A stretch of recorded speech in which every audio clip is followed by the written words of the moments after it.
tutsam canı çıxar. O dözmüz orada.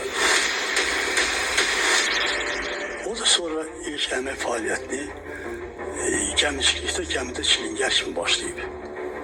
Və təəssüf ki, elə çilingər kimi də qalıb. Ramiz Mitev ömür boyu idarə olunub. O demişdi ki, bilirsiniz, mən Əliyevlərdən qutarmışam. Dəyirmanı dağıdıblar, küləklər durur.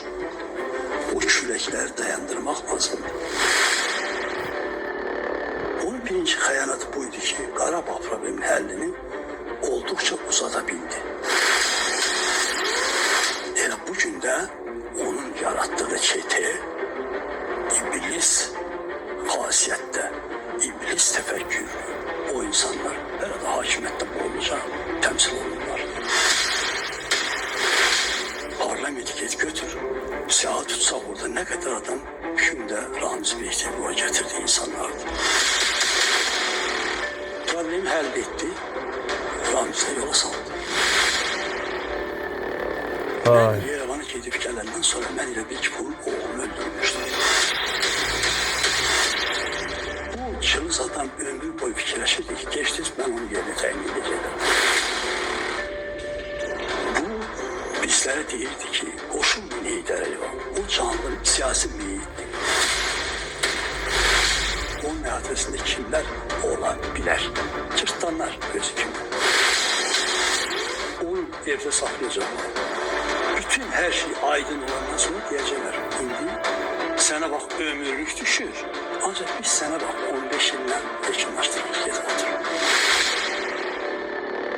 Ramiz Mehdi'nin ettiği günahlar yar ve yarısı El-Əsanın üstüne düşür.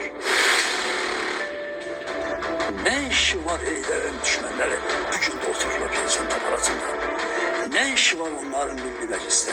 Ne işi var onların Nazirlər Kabineti? Bəs Heydər Əliyevin yox, Azərbaycan xalqın. Azərbaycan xalqı niyə demirsən? Demiştim, hem haberim var.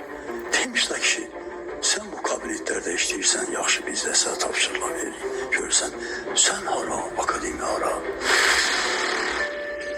Belə bir ithamlara həbs olunmuşsan, senin qohumların, doğmaların yerlərindədir. Gene bu prezident eski. Elməm, xoş gördük sizi. TV Musavat'ın tamaşaçıları da sizi bu gərgin və əslində isə biraz hərəkətli olan gündəmdə mövqeyinizi, fikirlərinizi işlətməkdən çox məmnun olacaq.